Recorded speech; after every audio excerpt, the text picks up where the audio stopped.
हमारा श्री सुखदेव जी कहने लगे राजन मुक्ति एक ही उपाय से हो सकती है। आप बैठो, भगवान की कथा को श्रवण करो और भगवान की कथा को जब सुन लो मुक्ति हो गई। वैसे मुक्ति का कोई उपाय नहीं है। इस मुक्ति को बड़े बड़े लालायत तरसते रहते, मर के तो और वो होता है। फिर कहे कि मुक्ति कौन कराए, कौन दे मुक्ति। हमारे आज कहने लगे कि आप बैठो, भगवान की कथा का सुनो और 7 ही दिना में तुम्हारी मुक्ति का प्रमाण है। श्री सुखदेव जी कहने लगे राजन बैठो। महाराज परीक्षित जी महाराज बैठे, सुखदेव जी ने कथा को और प्रारंभ किया। राजन बताओ क्या पूछना चाहते हो, तो प्रश्न किए दो। परीक्षित जी महाराज ने अथा प्रक्ष्यामि ससिद्धम योगिनां परमं गुरु पुरुषस्य यत् कार्यं क्रियमाणस्य सर्वदा। 2 प्रश्न पूछे, ध्यान से सुनना। कौन कौन से? परीक्षित जी महाराज ने प्रभु कोई ऐसे ही प्रश्न पूछो, मनुष्य को क्या करना चाहिए? यदि ये शरीर तुम्हें मिल गया है बड़े भाग्य से, अहेतु की कृपा से, आप पशु नहीं हो, आप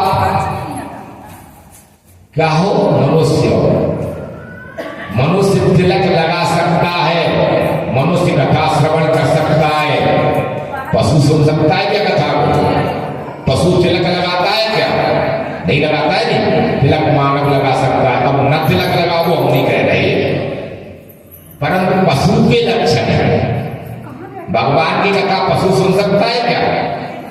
नहीं, उसका दिमाग ही नहीं होता। वो तो घोर बंधन में है, रस्सियों में जकड़ा हुआ है। जब पानी मिलेगा तब मिलेगा, नहीं मिलेगा ना तो मालिक देगा पानी मिलेगा, लाठी दे दो तो खा के चला जाएगा।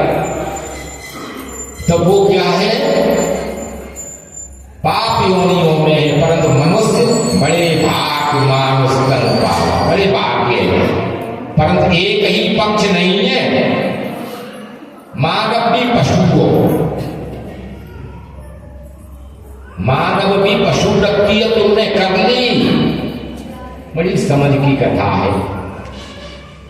तो तुम पशु को दे नर पशु बिन पूंछ बिसाना, बिना सींग के और पूंछ के पशु में जो प्रवृत्ति तुम्हारी पशुवत है। 2 प्रवृत्ति है, मानव की प्रवृत्ति मनुष्य है, तुम्हारे अंदर मनुष्य बड़े भाग्य। एक पक्ष तुम्हें मनुष्य मिल गया, अब दूसरा पक्ष 2 पंखों से उड़ सकते हो, एक से नहीं। दूसरा पक्ष है परमात्मा की कथा श्रवण करो। योग युक्ति नीति धर्म, इस पर आप चलो, धन्य बड़े भाग्य, मानस्तन बन गया। भगवत कथा करो, भगवत कथा श्रवण करो, धन्य मानव धन हो गया। और यदि तुम ये नहीं करते हो तो पशु वृत्ति है। मनुष्य का कर्म है राजन। श्री सुखदेव जी वर्णन कर रहे हैं, राजन परीक्षित, मनुष्य का कर्तव्य दे धने का केवल यही फल है, भजिय राम सब काम बिहारी, और दे धरे कर यह फल भाई। क्या काम है? भजिय राम सब काम बिहारी।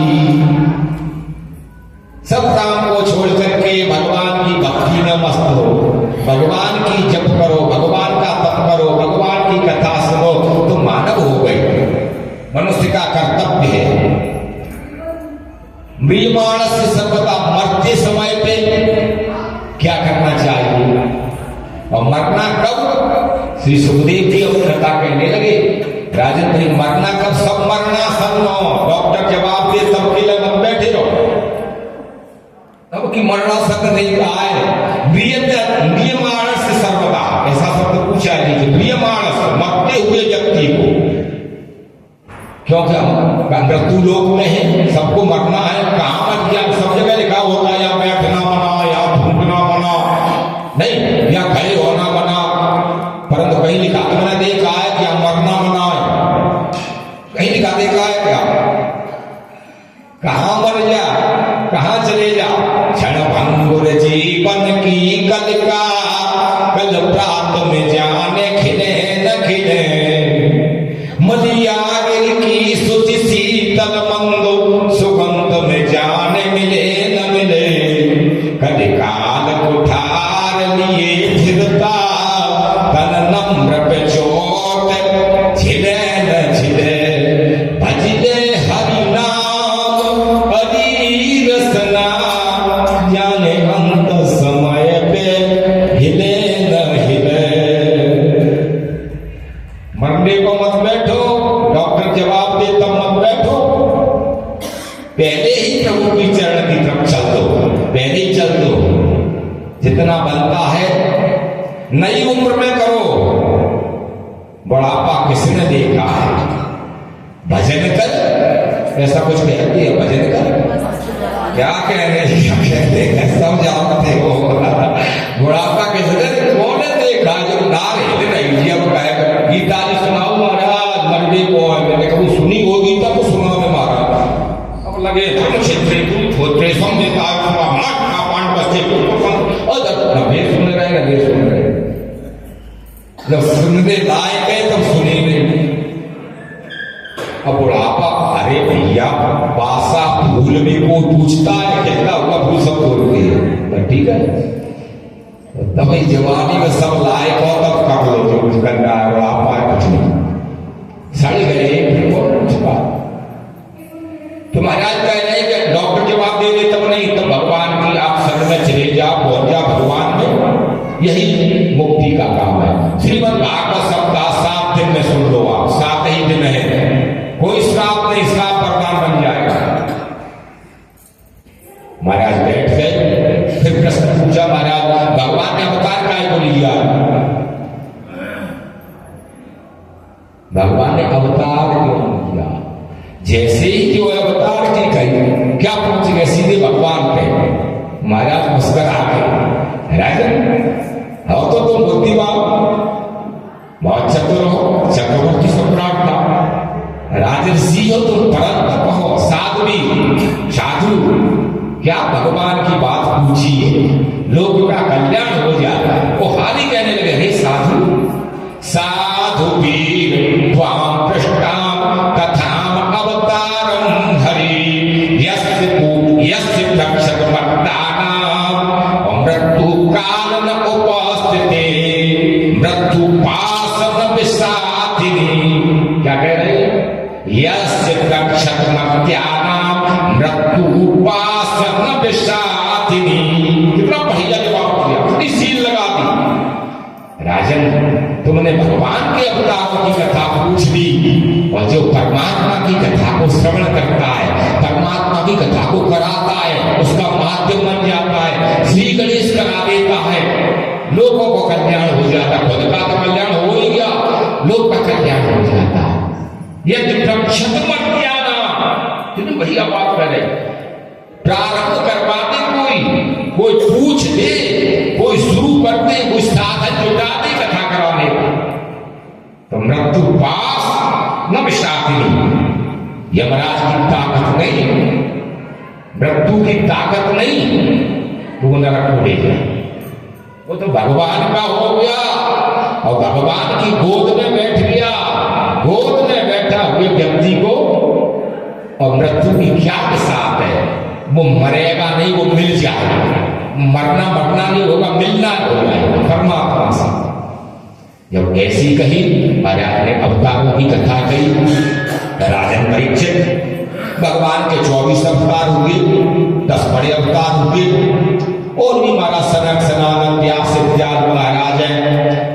महाराज ने जब जब समय मिला, उस रूप में जब जरूरत पड़ी, तो उस रूप में भगवान के अवतार हुए। मत्स्य है, कूर्म है, महाराज नरसिंह भगवान है, परशुराम जी है, राम जी है, कृष्ण है, ये बड़े अवतार हैं, कपिल भगवान है। जब अवतार की जरूरत पड़ी जिसको कि आज हिरण्याक्ष का वध करना है, वरदान मांग ले, हिरण्यकश्यप को नरसिंह बन गए। मत्स्य है, कूर्म है, बराह है, ये 10 अवतार, और ऐसे 24 अवतार की कथा कहते हुए महाराज सृष्टि का संचालन क्या कि इतनी बड़ी सृष्टि दिखा रही है, बाका संचालन थोड़ा महाराज करो संक्षेप में। तो महाराज बहुत प्रसन्न हुए कि तुमने अपने बारे में नहीं पूछा, ये हमें अच्छा लगा। तुमने परमात्मा के बारे में पूछा, यही पूछना चाहिए। दुख तो भाग जाएंगे दूर, भगवान की तरफ चलो। तो 22 में महाराज वर्णन कर रहे कि सृष्टि को उत्पत्ति सुनो।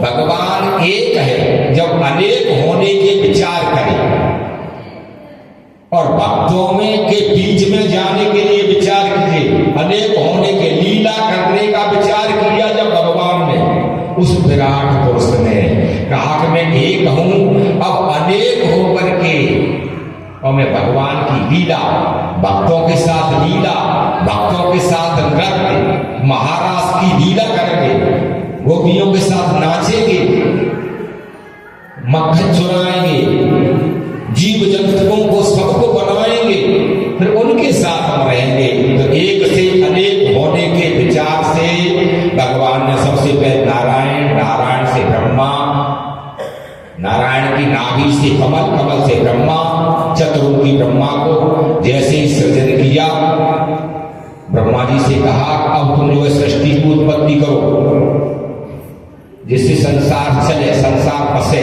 अब संसार बसना है तो ब्रह्मा जी ने जो है उत्पत्ति की। सबसे पहले सनकादिक ऋषियों को उत्पन्न किया, सनक, सनंदन, सनातन, सनमान, मन से अभिमान से सृष्टि है, मन से उत्पन्न किया और कहा बेटा तुम अब सृष्टि का संचालन करो, उत्पत्ति करो आगे।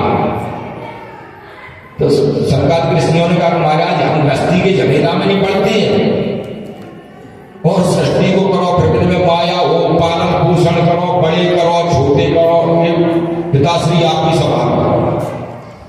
जंगल को चले गए सनकादिक ऋषि। ब्रह्मा जी को क्रोध आया, हमारी बात को नहीं मानता, बताओ कैसा पुत्र, चारों की चारों बात नहीं मानते। तो क्रोध आने पे ब्रह्मा जी को जो है और रुद्र भगवान की उत्पत्ति, रुद्र रोने लगे, नहीं उनको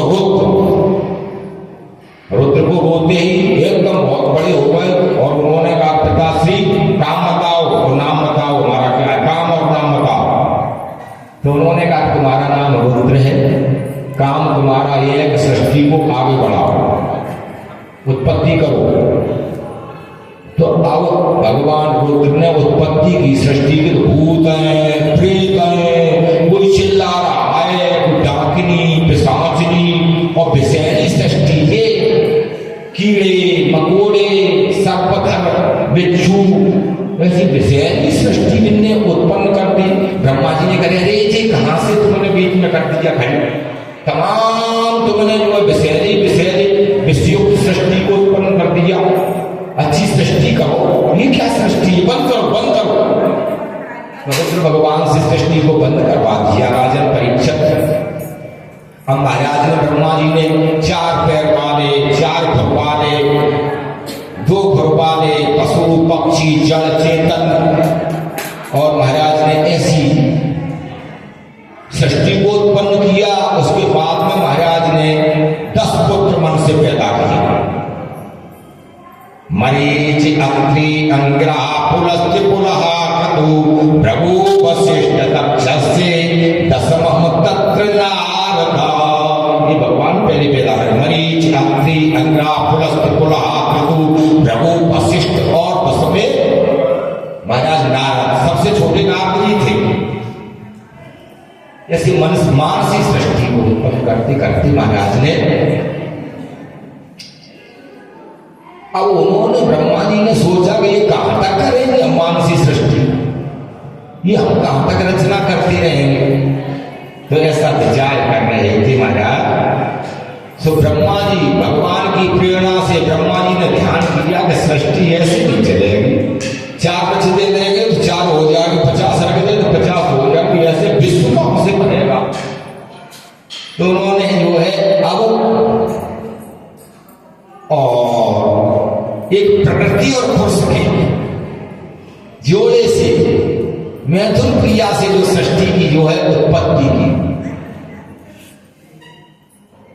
तो 2 उत्पन्न हुए ब्रह्मा जी से।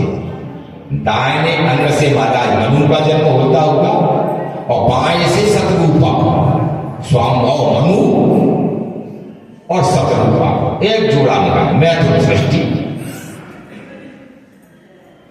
तो ऐसे उत्पत्ति चली। इतना काके महाराज ने ऐसे महाराज और थोड़ा आगे बढ़ा देते जिज्ञासा सृष्टि की उत्पत्ति कि स्वामभाव मनु की फिर आगे कैसे चले। तो महाराज स्वाम मनुष्यम परमं सम्मता कथितम भगवान यत्र मैथुन धर्मं प्रजा स्वामभवश्च मनोर्पंसं परम सम्मता कथितां भगवानं यस्य मैथुन धर्मं प्रजा। मैथुन धर्म से प्रजा तो महाराज करे स्वामभाव मनु के और सतरूपा के द्वारा जो है और देवहूति आकृति प्रसूति तीन पुत्रियां देवहूति आकृति और प्रसूति तीन पुत्रियां हुई। दो पुत्र हुए प्रियाव्रत उत्तानपाद दो पुत्र हुए। ऐसे 5 संतान पैदा हुई उनके। 5 संतानों में से 3 जो कही जाती थी आकृति जो है रुचि प्रजापति के लिए भी आई गई राजन जिसके यज्ञ नारायण पैदा होते हुए मनु की पुत्री आकृति बड़ी जिसके यज्ञ नारायण पैदा होते हुए यज्ञ को दक्षिणा नामक पत्नी दी गई कि इसके द्वारा तुम जो है आगे सृष्टि को उत्पन्न करो। यज्ञ में यदि दक्षिणा न दी जाए तो वो यज्ञ पूरी नहीं होती है। यज्ञ की पत्नी का नाम दक्षिणा है इसलिए। दूसरी पुत्री रुचि ये भी आई गई। देवहूति आकृति भी आई गई रुचि प्रजापति को। देवहूति महाराज कर्दम के लिए आई गई कर्दम ऋषि और प्रसूति प्रजापति दक्ष के लिए। प्रजापति दक्ष ऐसे 3 पुत्रियां भी आई। तो पहले पुत्रियों के वंश का वर्णन कर रही है उत्तानपाद प्रियाव्रत का। भगवान ने पहले शक्ति का वर्णन किया पुत्रियों का वर्णन किया और पुत्रों का वर्णन बाद में आया। तुम्हारा ऐसे तीनों पुत्रियां भी आई गई। प्रसूति प्रजापति दक्ष को भी आई गई जिनके महारानी सती पैदा हुई साक्षात जगदम्बा सती पैदा हुई। अब सती के चरित्र कहने लगे कि महाराज प्रजापति दक्ष के प्रसूति के द्वारा 16 कन्या फिर पैदा हुई। फिर 13 धर्म को भी आई गई। वैसे तो बहुत कन्याएं पैदा की वर्तन किया है। 27 चंद्रमा को भी आई गई और भी पैदा पहले पुत्र पैदा किए तो वो जंगल को चले गए। नारद जी ने गुमराह कर दिया। नारद जी को प्रजापति दक्ष ने श्राप भी दे दिया। तो हमारे पुत्रों को गुमराह कमंडल पकड़ा देते हो जंगल को दे देते हो ग्रस्त धर्म से विचलित कर देते हो। मैं तुम्हें श्राप देता हूँ एक घड़ी से ज्यादा 24 मिनट से ज्यादा तुम रुक ही नहीं पाओगे जाओ। प्रजापति दक्ष ने नारद जी को श्राप दिया रुक नहीं पाओगे। दोबारा महाराज 16 पुत्रियों से तो 13 धर्म को 3 बची। तो एक ब्याही गई। ब्याही का एक तो देवताओं को दी गई ब्याही नहीं देवताओं को दी गई ध्यान से सुनना। और दूसरी पितरों को स्वाहा सुधा और सती 3 पुत्रियां हुई। 13 3 16। तो स्वाहा देवताओं को दी गई स्वधा पितरों को दी गई और सती भोलेनाथ। जिस यज्ञ में जिस हवन में स्वाहा न बोलेगी तो देवता भाग नहीं ले सकते लेंगे नहीं लेना तो चाहते हैं परंतु उन्होंने कहा देवताओं का पालन पोषण स्वाहा के द्वारा होगा। स्वाहा स्वाहा किसी मंत्र को कहोगे स्वाहा इसलिए स्वाहा बोली जाती है। देवताओं को भोजन स्वाहा से। अब बची दूसरी छोटी स्वधा। ये तो पितर बिचल जा और पितर बिचल गए तो फिर समझ लो बड़ा मुश्किल बच जाएगा। सब खंड कर देंगे पितर। तो 2 ही साधन है कि सुधा जब तर्पण किया जाए कोई विद्वान पंडित हो तो वो सुधा हर गांव में श्लोक में बोला जाएगा, विदम क्रोधकम तस्मै सुधा तस्मै सुधा। पितरों के लिए विद्वान बोल सकता है, उस स्वाहा से नहीं, विदम क्रोधकम तस्मै सुधा तस्मै सुधा। और श्रीमद् भागवत का पालन, श्रीमद् भागवत का दो ही पितरों को मुक्त करने के साधन हैं, भागवत महापुराण। यदि नहीं बनता है उनसे मंचासीन होकर के तो मूल पाठ करना है, विद्वान के पास मूल पाठ करना है। मूल पाठ से भी यह तुम्हारे पास इतनी नहीं है पैसा, इतनी व्यवस्था नहीं है, साधना नहीं है, तो मूल पाठ करवा तो पितृ मुक्त हो सकते हैं, अन्यथा पितृ मुक्त नहीं होंगे। सुधा दी गई, तीसरी सती दी गई, भोलेनाथ को भी आई गई महाराज। और भोलेनाथ में और महाराज प्रजापति दक्ष में कोई अनबन हो गई थी, ससुर दमाद में ऐसे अनबन हो गई। अब अनबन में जो है प्रजापति दक्ष यज्ञ कर रहे थे, बहुत बड़ी यज्ञ कर रहे थे कंठ क्षेत्र में हरिद्वार में, और सती को निमंत्रण नहीं दिया। सती को निमंत्रण नहीं दिया। अरे निमंत्रण नहीं देते तो आमंत्रण नहीं दे देते। आमंत्रण और निमंत्रण में अंतर है। निमंत्रण वहां होता है या भोजन इत्यादि के लिए पूछा जाए, और आमंत्रण वो है कि केवल तुम्हारा स्वागत किया जाएगा, भोजन व्यवस्था नहीं है। वो आमंत्रण होता है, केवल आओ, स्वागत है तुम्हारा, आदर है, पर भोजन की व्यवस्था नहीं, वो आमंत्रण है। और यज्ञ में तो निमंत्रण होता है। सती जी को अपने हनुमान होने के कार्य और नहीं, तो श्री सुखदेव जी के द्वारा जब ऐसी कही तो उन्होंने कहा, भले शीलवताम श्रेष्ठो दक्षो दुहित्र वत्सला विद्वेष करोत कस्मात् दक्ष आत्मजाम सती। महाराज भोलेनाथ को लिए निमंत्रण नहीं दिया। भले शीलवताम श्रेष्ठो दक्षो दुहित्र वत्सला, और दक्ष की पुत्री दुहिता, दुहित वत्सला बड़ी प्यारी थी वो। सती तो छोटी थी तो बड़ी प्यारी सती थी प्रजापति दक्ष के। फिर उनको निमंत्रण नहीं दिया अपनी पुत्री के लिए, वो यज्ञ कराया। कैसे हुआ यज्ञ का थोड़ा हाल कहे महाराज। बड़े प्रसन्न होकर के कहने लगे, प्रजापति दक्ष ने यज्ञ दिया, सभी को निमंत्रण दिया, फिर सती को निमंत्रण दिया ऊपर से जो है। अब निमंत्रण के लिए कैलाश से पर्वत, कैलाश से जो है विमान, कैलाश पर्वत से विमान, देवांगनाओं के देवता बैठ बैठ करके कलरव करते हुए, भजन गाते हुए और प्रजापति दक्ष की यज्ञ के लिए जा रहे हैं। सती दाक्षायणी देवी पितृ यज्ञो महोत्सव, सती दाक्षायणी देवी पितृ यज्ञो महोत्सव, प्रजन्ति सर्वतो दिग्मम उपदेवा परस्त्रिया, विमान याना संप्रेष्टो निष्कंठ सुपससहा।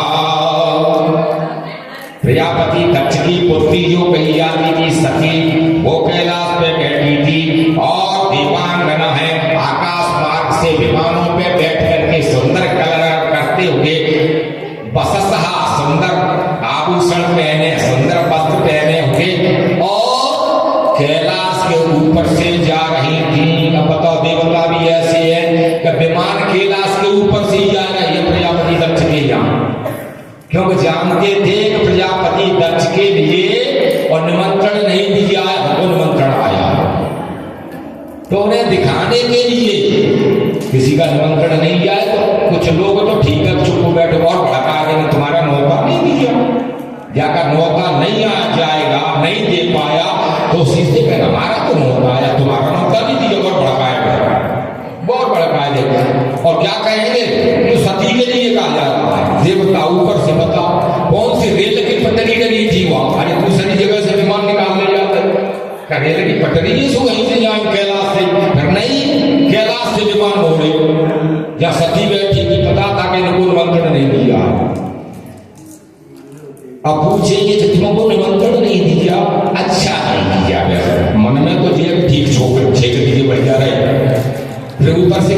अच्छा नहीं किया ये तुमको तो नौ तुम तो बड़े मित्र थे उनके, यानी बहुत भड़का है, जल्दी आप कैसे लगे, हवा कैसे बनी जाए ऐसी देवताओं को।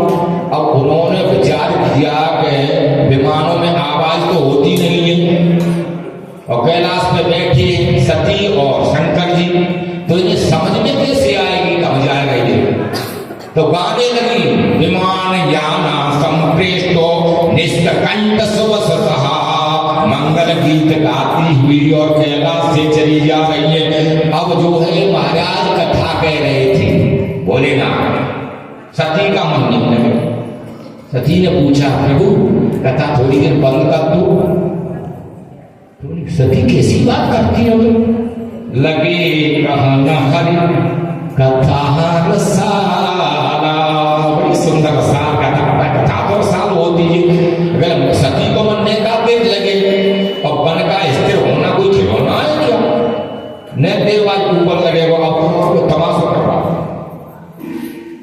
जाए करके, महाराज ये बताओ ये विमान काम हो जाएगा। तो बड़ी अच्छी मधुर धुन में और शंकर जी ने कहा कि हे सती, तुम्हारे पिता के यहाँ यज्ञ महोत्सव हो रहा है। तो अच्छी बात है, यज्ञ महोत्सव हो रहा है, तो तुम्हारा पिता के यहाँ यज्ञ हम भी जाएंगे। तो उन्होंने कहा जाना अच्छी बात है, जाना तो अच्छी बात है, पिता के यज्ञ महोत्सव में जाना चाहिए, पुत्री का कर्तव्य होता है, जाओ, पिता है। परंतु एक विशेषता है कि 4 जगह पे नीति सूत्र के अनुसार बोलना पे, नीति सूत्र कहता है, धर्म सूत्र कहता है कि 4 जगह बिना बुलाए जा सकते हो, कोई दिक्कत नहीं। कौन सी जगह? मित्र, यद्यपि मित्र, प्रभु, पितु, गुरु के यहाँ, और जाय पितु बोले न सके। अपने जो विशेष मित्र हो, जिससे तुम्हारा मन मिलता है, उस मित्र के यहाँ जा सकते हो बिना बुलाए। यद्यपि मित्र, प्रभु अपने पति के यहाँ, पत्नी पति के यहाँ बिना बुलाए जा सकते। पितु, पिता के घर बिना बुलाए जा सकती है। पुत्री ऐसा नहीं है, बिना बुलाए पिता के घर नहीं। सूत कह रहा है, पिता के बुलाए जब पली पोसी है या बड़ी हुई है, जो गोद में खेली है माता पिता के में, वहां से जाने में बिना बुलाए वहां उसका पूरा अधिकार है, पूरा तो जा सकती। नीति सूत्र कहता है पितु और गुरु के घर जा सकती है। ये 4 जगह हैं, ऐसी हैं सती। नीति सूत्र कहता कि यहां जाने में कोई संदेह नहीं है, परंतु यहां भी यदि कोई विरोध माने तो वहां नहीं जाना चाहिए। क्या कहते हैं? यद्यपि विरोध मान जहां कोई,